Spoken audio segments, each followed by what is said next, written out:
Hola, en este video vamos a ver la descripción VHDL de un registro sincrónico genérico con reset al que le agregamos señales muy convenientes de control, como son la habilitación del registro, esta señal la voy a llamar Chip Enable, CE, y la habilitación de la salida, Output Enable, que maneja entonces un buffer de tipo tri-state.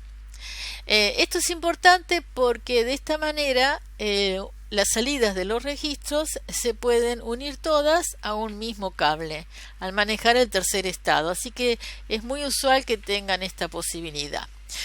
Tenemos Library EEE, Package Standard Logic 1164.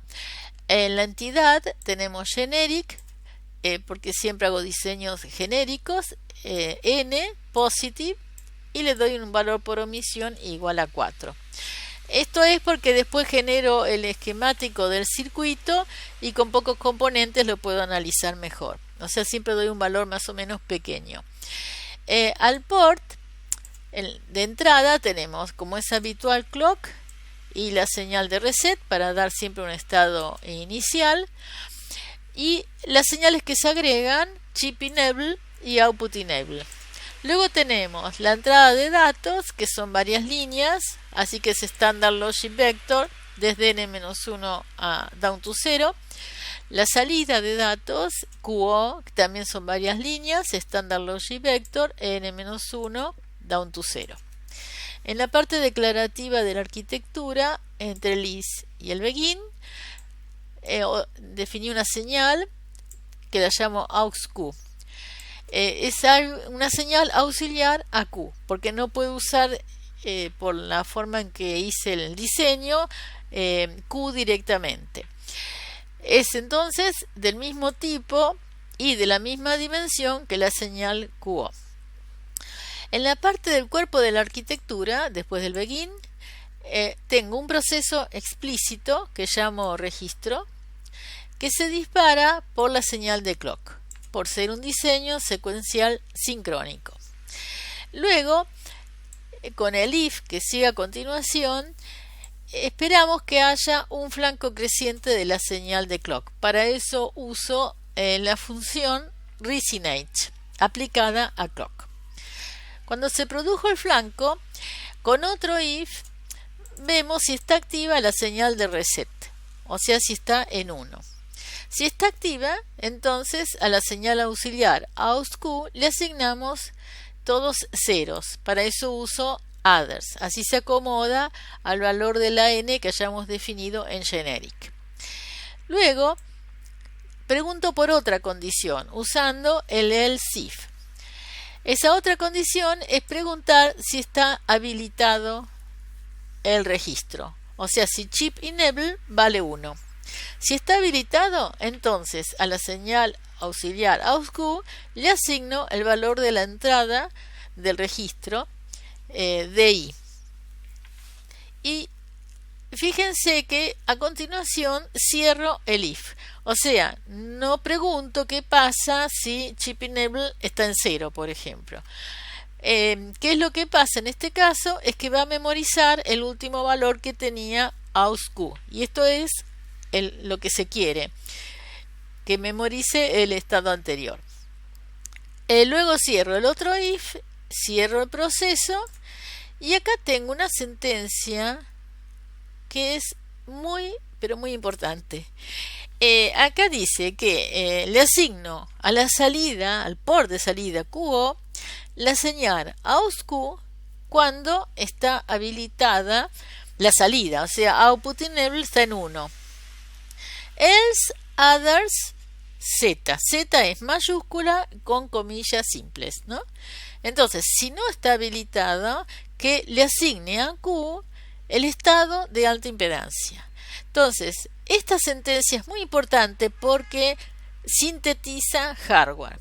El hardware que sintetiza es un buffer tri-state, cuya señal de habilitación es Output Enable. Entonces tiene a la entrada la salida AUXQ de los flip-flop que componen el registro y a la salida el port QO.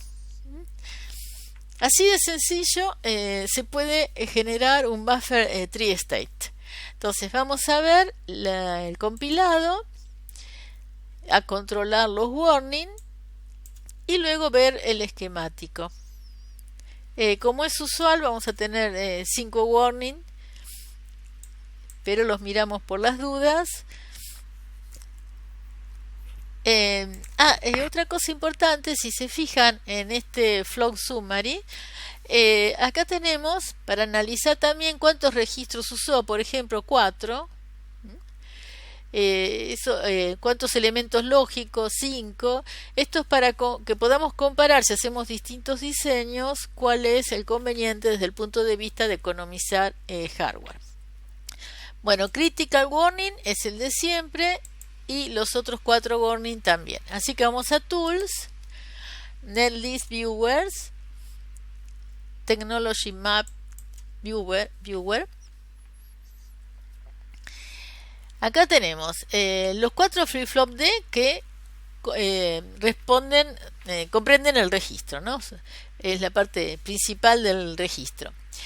Las entradas del port D, que en este caso, como vimos, puse n igual a 4, así que son 4 líneas, que no van directamente a los flip-flop, porque acá entre medio hay una lógica combinacional, unas celdas lógicas combinacionales. Vamos a ver el contenido. En todos los casos tienen el mismo contenido, o sea, una AND, y hemos visto, y ya lo hemos analizado en algún ejemplo anterior, qué función cumplen estas AND. Fíjense, una de las entradas es una de las líneas de datos D. Entonces, la otra entrada es la señal de reset.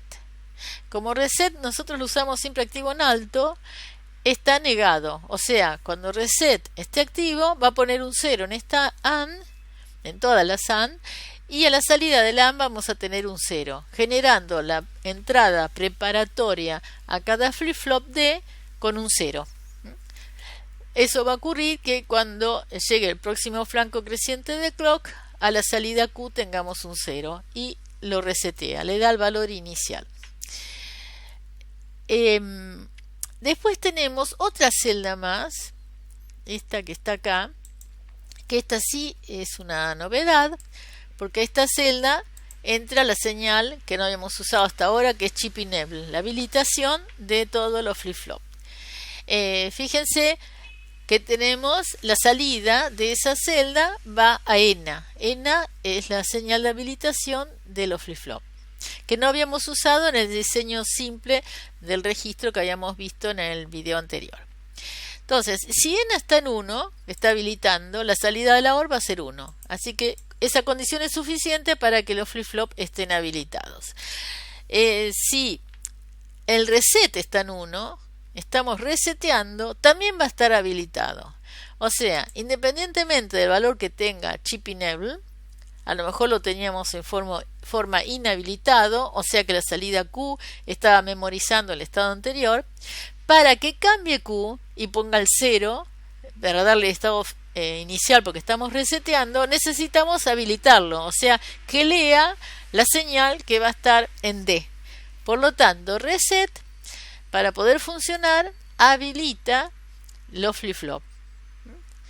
Y además genera el 0 en la entrada preparatoria de los flip-flop. Funcionan en conjunto. Luego tenemos la señal de clock, que siempre va directamente a todos los flip-flop.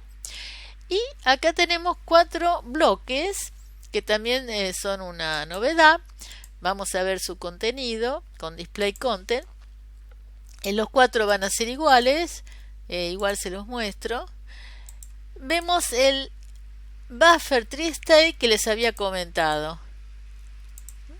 Fíjense, la señal de output enable, la nueva señal va a la habilitación de los buffers. Y ahí dice input output buffer tree state.